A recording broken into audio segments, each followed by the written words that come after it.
ആലുവ കീഴ്മാട് വൻ ലഹരിവേട്ട 25 ലക്ഷം രൂപയുടെ നിരോധിത ലഹരി ഉൽപ്പന്നങ്ങൾ പിടികൂടി.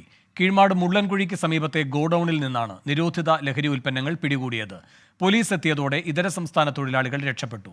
ലോറി ഡ്രൈവറെ പോലീസ് പിടികൂടി.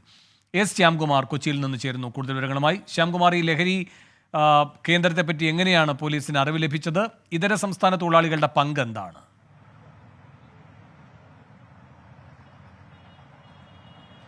വേണു, രഹസ്യ വിവരത്തെ തുടർന്നാണ് ആലുവ ഈസ്റ്റ് പോലീസിന്റെ നേതൃത്വത്തിൽ പോലീസ് സംഘം രാവിലെ കീഴുമാടിലെ ഗോഡൌണിൽ എത്തുന്നത്. ആ സമയത്ത് ഈ മിനി ലോറി അവിടെ നിർത്തിയിട്ടിരിക്കുകയായിരുന്നു. അതിനുള്ളിലുണ്ടായിരുന്ന സാധനങ്ങൾ ഇറക്കാൻ നിന്ന ഇതര സംസ്ഥാന തൊഴിലാളികളാണ് പോലീസിനെ കണ്ടതോടെ ഓടി രക്ഷപ്പെട്ടത്. പെരുമ്പാവൂർ സ്വദേശിയായ വാഹനത്തിന്റെ ഡ്രൈവറെ പോലീസ് കസ്റ്റഡിയിലെടുത്തു.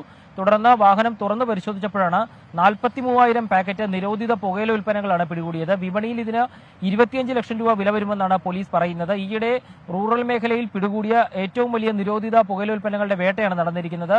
ആലുവയുടെ മറ്റു ഭാഗങ്ങളിലും ലഹരി ഉൽപ്പന്നങ്ങൾ ശേഖരിച്ച് വെച്ചിട്ടുണ്ടെന്ന വിവരത്തെ തുടർന്ന് പല ഭാഗങ്ങളിലും പരിശോധനയ്ക്ക് ഒരുങ്ങുകയാണ് പോലീസ്. ഏതായാലും വലിയ രീതിയിലുള്ള ഒരു ലഹരിവേട്ട നടന്നിരിക്കുന്നു. അതിൽ കൂടുതൽ അറസ്റ്റുകൾ ഇന്നുണ്ടാകുമെന്നാണ് പോലീസ് ഉദ്യോഗസ്ഥർ പറയുന്നത്.